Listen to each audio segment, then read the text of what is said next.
Friends, what a morning, what a day. I never thought we would get to this point. But there were so many of them telling us it can't be done. And because of you, because of your effort, because of everything that you have been doing every day, collecting signatures in the rain, in southern Alberta, in snow, in variety of places, you have achieved what all of us were hoping for. And friends, not only did we meet the required target of 300,000 signatures, but we have actually just blown past that. And we are now at, are you ready? Yes! 456,365. My friends, in a short period of time, 456,365,000 Albertans have decided that our future, Alberta's future, lies in Canada. 456,365,000 Albertans have said that they don't want anything to do with separatism. And they are asking our Premier to do the right thing. Friends, when this started, my goal was to reach the required number of signatures, but I never imagined that this will turn into a movement. You have built a forever Canadian community in Alberta that is not a partisan community, but actually it shows hope. It shows that politics can be done in a positive way. It shows that we can actually vote for something, not against something. And this Forever Canadian movement has given back us and given you back your voice. So today we will be turning over these boxes from all over Alberta. And by the way, somebody just handed in 23 more signatures, so add that to it. To our Chief Electoral Commissioner. Our Chief Electoral Commissioner will do what he has to do. He will tabulate this petition and he will finally certify it and turn it to the Alberta Legislature. Friends, when we were working so hard, we knew that vast majority of Albertans want to remain Canadian. Hence, we are not asking for a referendum. We already know that we are Canadian and we will always be Canadian.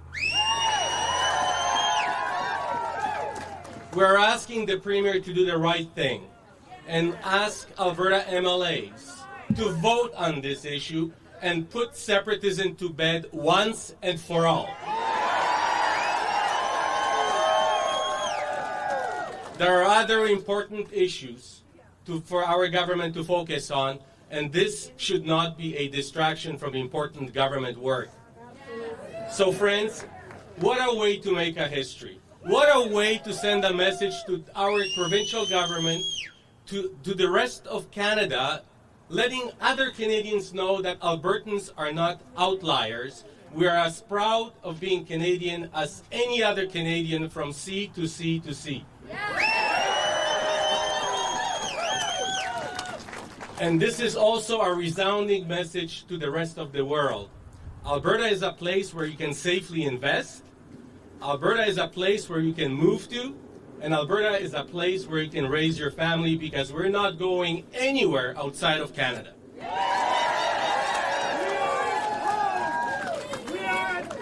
We are at home, that's right. So thank you again. Thank you to every single one of you for the hard work that you have put in. Thank you to all the organizers. Thank you.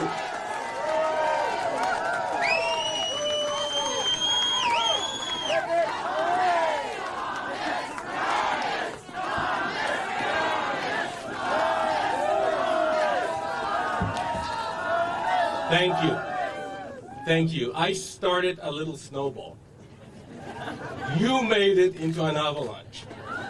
And I thank you for that. Every single one of you. have been working so hard, and as I was traveling over 7,000 kilometers in this 33-year-old bus, the stories were compelling. There was a lot of laughing and a lot of crying. People were signing this petition for very personal reasons, and people could not imagine not being Canadian. And you have those stories, treasure those stories. One day I hope we will be able to share those stories with the rest of Canada. But for now, let's celebrate this event. Let's bring those boxes to the Chief Electoral Commissioner, and let's have him counted, and let's put separatism once and for all to bed. Thank you. Thank you.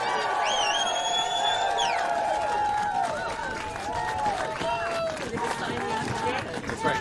So now I have to do the official part and sign the affidavit saying that this is it, and that we witness all these signatures, and now it becomes an official record of the province. After they're counted, the Chief Electoral Commissioner will destroy them. Thank you.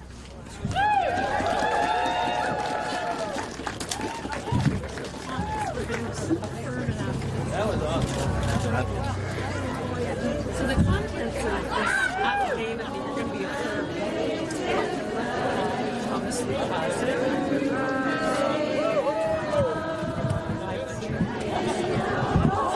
Wow!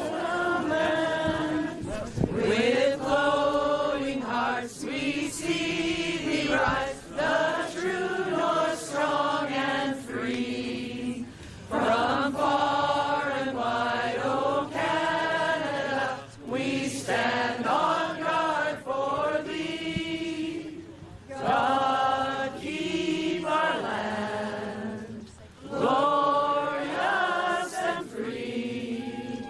O Canada, we stand on guard for thee. O Canada, we stand on guard for thee.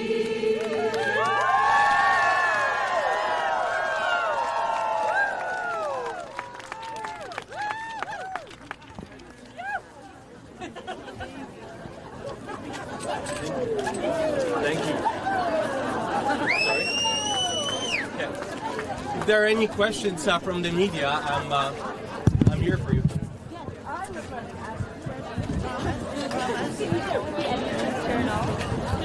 I'm sorry. Sorry, Cindy Chan with the Edition Journal. I want to ask, now that you've spent months doing this, what happens next for you? I have some leaves to be raked in my front yard. I have to decorate my house for Halloween, and I have to return back to work that actually pays. This paid in spades from a just it was very rewarding. But I actually have a job, and that's what I will be doing. So what is your honey to do? My to-do list is ready. Yes. Outside of this petition, I want to ask about Bill 2. It has passed third reading now. We've had a lot of different unions who are weighing, and I'm just wondering what your reaction is to it, the province invoking the notwithstanding law. Well, I can tell you, as a former teacher, as a parent of a child in public education, and as a former minister of both education and labor, I find today's government's decision to not only order teachers back to work, but actually to use the draconian notwithstanding clause very surprising. This is, in the words of Premier Lockheed, this is not the way the notwithstanding clause was supposed to be used. In this province and in this country, we value collective bargaining. And there are other steps, less draconian steps, that the Premier could have utilized. And I believe that the unions will respond to it in a very united and a strong way. How long ago did you know you reached the benchmark? How long did I know that we reached the benchmark? Until very recently, because these petitions were all over Alberta. There were more than 5,000 signature collectors out there, and not all of them were reporting how many they have. So it was only within the last 48 hours that we knew that we have surpassed 300, but we didn't know by how many until actually late last night. Is the outcome surprising to you? Yes and no. The number of signatures don't surprise me, because I know that the vast majority of Albertans are proud Canadians. And even though we were working under the old rules, which means truncated period of time, only 90 days, I knew that we will get those signatures. I wouldn't have started this if I didn't have confidence in Albertans. What really surprised me is this movement. This has really created a community, a movement of sorts. Albertans have awoken, they have found their voice. Often in small communities in Alberta, they were almost fearful of speaking out, thinking that they are the minority, but now they realize that we are the majority, and that has surprised me in a very positive way. What are the next steps and what are your expectations at the end of the process? Well, at the end of the process, once the Chief Commissioner certifies this petition, I really hope that the Premier does the right thing. This province has been divided for far too long, often for political gain. This process was a healing process for Albertans, Albertans pulling together no matter what their political beliefs, and the Premier can build on that if she simply allows MLAs to vote on this question in the legislature and simply put this issue to bed, or she may choose to have a referendum, which will be, again, very divisive and very economically damaging to our province.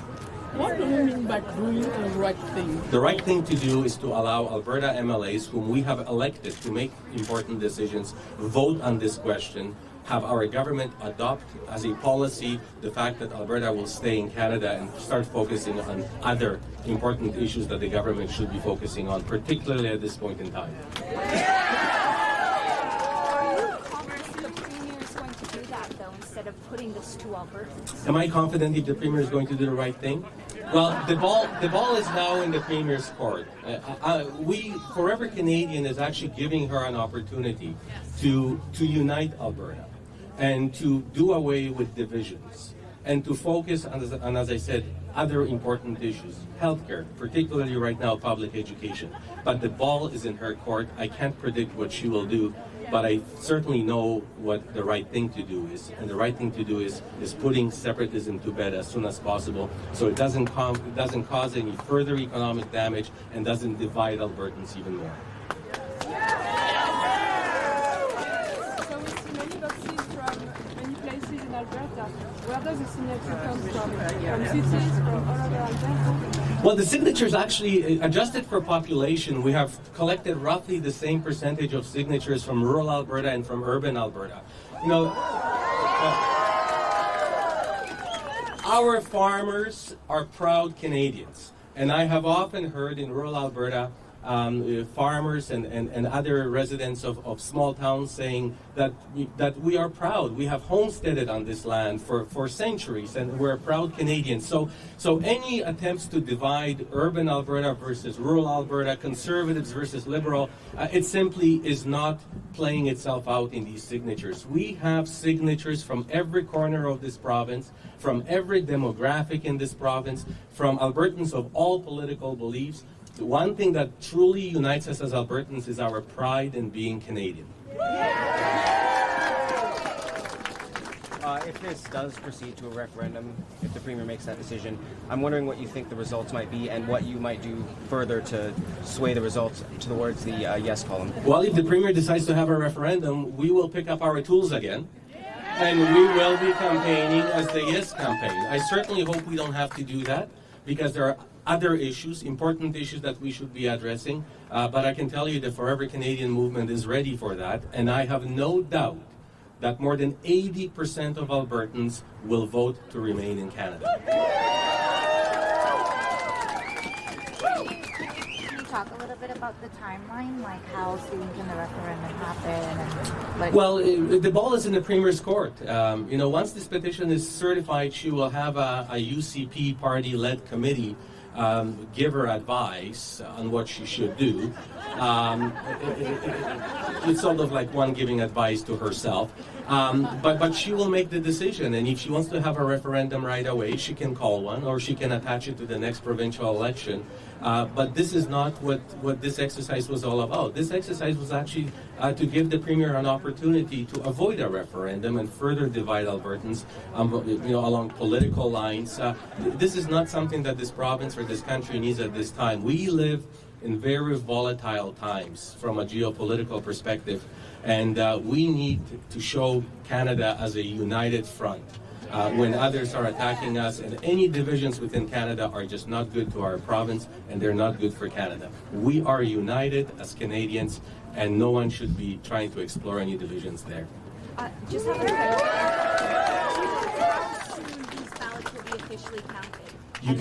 You can ask the chief commissioner, electoral commissioner about that, but this is unprecedented. This will be the biggest petition, I'm told, in the history of Canada, and no elections commissioner has ever had to deal with this. So I have to say I have all the respect in the world to the chief electoral commissioner. He had to develop this new process, and he's dealing with something that none of his colleagues across the country ever had to deal with.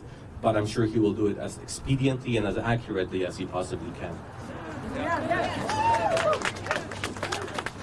Thank you. Well, thank you, everybody. Let's bring those boxes in.